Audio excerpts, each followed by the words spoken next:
दी print के YouTube channel को subscribe करें और ताज़ा अपडेट्स पाने के लिए बेल आइकन दबाएं।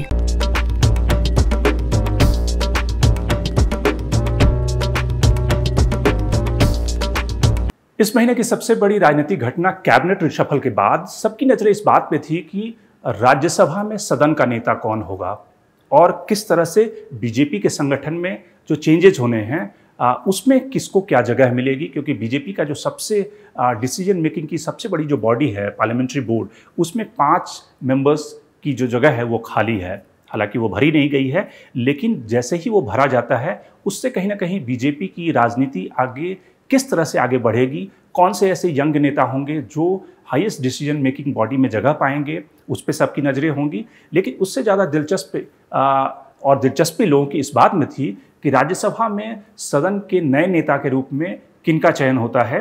बीजेपी ने पीयूष गोयल को, जो कि इस समय सदन के डिप्टी लीडर थे थावरचंद गहलोत के बाद, उनको सदन का नया नेता बनाया है। तो इसके क्या हैं मायने, क्यों सदन के नेता का जो पोस्ट है इंपॉर्टेंट होता है और पीयूष गोयल के बनने का मतलब क्या है, तो प्योर पॉलिटिक्स में बात बीजेपी के नए चेंजेस की। सबसे पहले शुरुआत करते हैं कि आखिर सदन का नेता अगर मैं ये सवाल पूछूं आपसे कि इस समय पिछला सदन का नेता कौन था राज्यसभा में, तो बहुत सारे लोग को अपनी याददाश्त पे जोर देना पड़ेगा कि सदन का नेता कौन था और सदन का नेता होता क्या है आखिर में।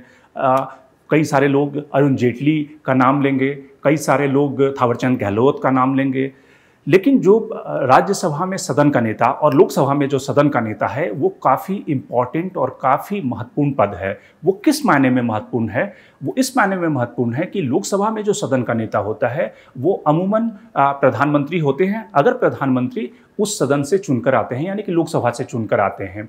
कई बार ऐसा भी हुआ है कि अगर प्रधानमंत्री लोकसभा से नहीं चुनकर आए हैं तो उनकी जगह किसी दूसरे व्यक्ति को नॉमिनेट किया गया है और जो सदन का नेता हुआ है, जैसे कि यूपीए के दौरान में हुआ था, क्योंकि मनमोहन सिंह राज्यसभा से आते थे तो इसलिए सदन का नेता जो थे वो प्रणब मुखर्जी थे। लेकिन प्रधानमंत्री नरेंद्र मोदी के कार्यकाल में जो लोकसभा में सदन का नेता वो प्रधानमंत्री नरेंद्र मोदी हैं और उपनेता जो हैं वो राजनाथ सिंह हैं। लोकसभा में बीजेपी के पास एक लंबी फहरिस्त है जो कि हैवी वेट नेताओं की, जिसमें नरेंद्र मोदी, अमित शाह, राजनाथ सिंह, नितिन गडकरी, नरेंद्र तोमर, स्मृति ईरानी, रविशंकर प्रसाद, ऐसे ढेर सारे हैवी वेट नेता हैं जो कि प्रधानमंत्री नरेंद्र मोदी, अमित शाह, राजनाथ सिंह के बाद की जो कतार में आते हैं, वो कहीं ना कहीं हाउस की व्यवस्था और हाउस में किस तरह का बिजनेस ट्रांजैक्शन होना है उसका एक तरह से वो देखभाल करते हैं, उस पर एक नज़र रखते हैं। वैसे लोकसभा में, पार्लियामेंट में और राज्यसभा में संसद कैसे चले और सरकार का जो एजेंडा है, जो बिजनेस है, जो बिल्स हैं वो पारित हो, उसकी जवाबदेही 2 लोगों की होती है मोटे तौर पे। एक तो पार्लियामेंट्री अफेयर्स मिनिस्टर और दूसरा जो सदन का नेता होता है। तो सदन का नेता इसलिए इंपॉर्टेंट होता है कि जो हाउस का बिजनेस है, जो सरकार का बिल है, जो महत्वपूर्ण विधेयक है वो पारित हो, हाउस में शांति रहे और सरकार अपना काम, अपने एजेंडे को पारित करा ले जाए। वो पार्लियामेंट्री अफेयर्स मिनिस्टर के साथ मिलकर उस एजेंडे को आगे बढ़ाते हैं। चूंकि लोकसभा में सरकार के सामने दिक्कत नहीं है, राज्यसभा में सरकार के सामने ये दिक्कत थी। जब तक अरुण जेटली थे तो अरुण जेटली सदन के नेता के तौर पे काफ़ी प्रभावशाली थे, क्योंकि अरुण जेटली जिस तरह के कुशल वक्ता थे, बेहतर उनकी ऑरेटरी स्किल थी, जिस तरह के वो तर्क दिया करते थे और ख़ास करके जो उनका एक स्टेचर था, वो स्टेचर जो था, अरुण जेटली का जो स्टेचर था वो काफ़ी कद्दावर नेता थे और एक क्रॉस पार्टी लाइन, चाहे वो कांग्रेस हो, बीजेपी के अलावा जितनी भी पार्टियां हैं, सब नेताओं के साथ में उनके अच्छे संबंध थे। आप जानकर हैरान होंगे कि लालू प्रसाद यादव जब दिल्ली आते थे तो लालू प्रसाद यादव कई बार अरुण जेटली के घर पे भोजन करने जाते थे। नीतीश कुमार तो अरुण जेटली के बहुत अच्छे दोस्त थे ही, इसके अलावा शरद पवार से लेकर आनंद शर्मा जो कांग्रेस के नेता थे, जो कि विपक्ष में थे, आनंद शर्मा को कई बार अरुण जेटली के कमरों में मैंने बैठे हुए देखा। और ख़ास करके लालू प्रसाद यादव को अरुण जेटली ने एक शॉल, जो कश्मीरी शॉल अरुण जेटली अक्सर हाँ ओढ़ा करते थे, तो एक दिन लालू जी ने पूछा कि जेटली जी ये आपकी शॉल बहुत अच्छी है। तो जेटली जी ने कहा कि आपको पसंद आई? तो उन्होंने कहा हाँ बहुत अच्छा लगता है। तो जेटली ने वो शॉल लालू प्रसाद यादव को भिजवा दिया उनके घर पे। तो इस तरह से जो अलग अलग दलों के नेताओं के साथ उनकी केमिस्ट्री थी, जिसके कारण अरुण जेटली मुश्किल से मुश्किल, जैसे जीएसटी एक काफ़ी पेचीदा मसला था, लेकिन जीएसटी को भी अलग अलग पार्टियों के बीच में कंसेंसस बनाकर अरुण जेटली ने पारित करा लिया और जीएसटी के ऊपर सहमति बनाई। तो वो एक लीडर ऑफ जो हाउस है उसका दायित्व तो होता है कि वो अलग अलग पार्टियों के बीच में, अगर किसी भी पार्टी सत्ताधारी की पार्टी के पास बहुमत नहीं है जिस हाउस में, खास करके राज्यसभा में बीजेपी के पास बहुमत नहीं है, तो वहाँ पे अलग अलग पार्टियों के नेताओं के साथ कोऑर्डिनेट करके, कोऑर्डिनेशन बिठाकर सरकार का जो एजेंडा है वो पारित कराए।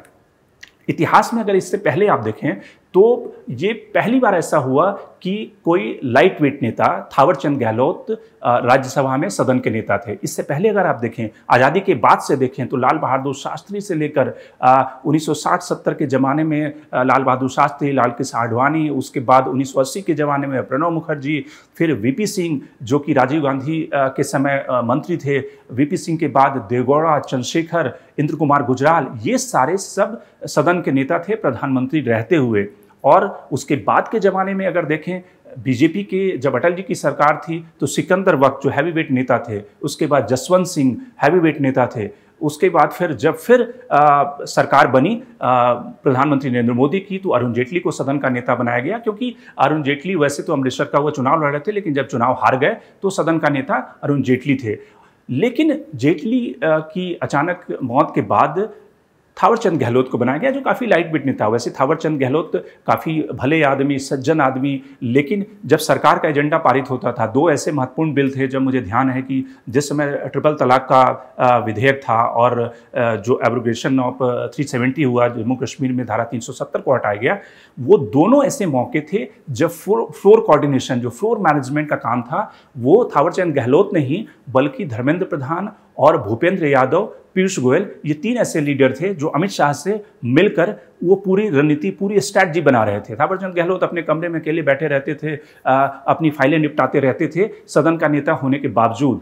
तो अब जो पीयूष गोयल को बनाया गया है उसके पीछे की क्या राजनीति है? पीयूष गोयल वैसे नेता हैं जो कि कम से कम कई सारी पार्टियों में उनके अच्छे दोस्त हैं। उसकी वजह क्या है कि वो एक तो मुंबई जो कॉरपोरेट जगत है वहाँ पे उनकी पैदाइश, उनका जो बचपन बीता है और जो जवानी बीती है उस मुंबई के कॉरपोरेट जगत में बीती है, और कांग्रेस, एनसीपी और ऐसे तमाम नेता हैं उनके साथ उनके बड़े अच्छे संबंध हैं। क्योंकि पीयूष गोयल बाहर से पढ़े हुए हैं और वेद प्रकाश गोयल के बेटे जो उस समय बीजेपी के ट्रेजरर हुआ करते थे, तो तमाम ऐसे बड़े जो हस्तियां हैं कॉरपोरेट जगत की, और खास करके वैसी जो पॉलिटिकल पार्टियों के नेता हैं, शरद पवार से लेकर तमाम ऐसे जो नेता हैं, उन सब के साथ उनकी बड़ी अच्छी ट्यूनिंग है। तो इसलिए पीयूष गोयल कहीं ज़्यादा इफेक्टिव वहाँ पे सदन के नेता होंगे थावरचंद गहलोत के राज्यपाल बनने के बाद। तो इसलिए पीयूष गोयल को वहाँ पे नामांकित किया गया है।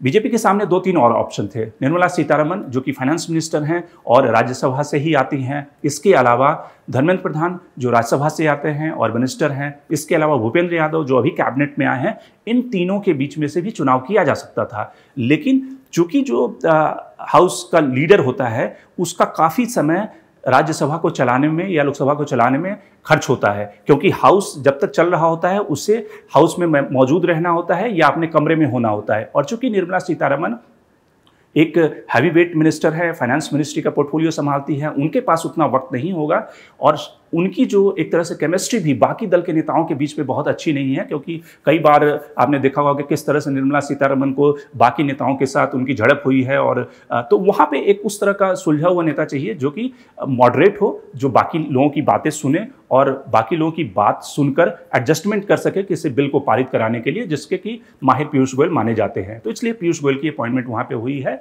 और भूपेंद्र यादव चूंकि अभी अभी कैबिनेट में हैं, तो इसलिए उन्हें हाउस ऑफ लीडर अगर बना दिया जाता तो वो बहुत ज़्यादा उनका प्रमोशन हो जाता, तो इसलिए पीयूष गोयल उसमें फिट बैठते हैं। लेकिन इसके साथ में बीजेपी के अंदर जो कुछ और अपॉइंटमेंट होनी है वो भी खासा महत्वपूर्ण है, जिसमें कि बीजेपी का जो पार्लियामेंट्री बोर्ड है उसमें 5 मेंबर्स की जगह भी खाली है, जिसमें अरुण जेटली, सुषमा स्वराज की अचानक मौत हो गई। इसके अलावा थावरचंद गहलोत जो कि पार्लियामेंट्री बोर्ड के सदस्य थे, दलित कोटे से आते थे, वो राज्यपाल बन गए। अनंत कुमार की भी मृत्यु हो गई, अनंत कुमार की जो जगह है वो भी भरी जानी है। और इसके अलावा वेंकैया नायडू वाइस प्रेसिडेंट बन गए। तो 5 ऐसे सदस्य की वहाँ पर अपॉइंटमेंट होनी है, और वो अपॉइंटमेंट कहीं ना कहीं जो यंग ब्रीड है, जो यंग लॉट है बीजेपी का, उसमें से किसको जगह मिलती है उस पार्लियामेंट्री बोर्ड में, वो काफ़ी सिग्निफिकेंट होगा। वैसे इससे तो लोग कहते हैं कि अमित शाह और मोदी के रहते हुए बाकी किसी लीडर की ज़रूरत नहीं है, क्योंकि सारा डिसीजन तो ये दोनों ही नेता लेते हैं, तो पार्लियामेंट्री बोर्ड में कोई रहे या ना रहे उससे क्या फ़र्क पड़ता है।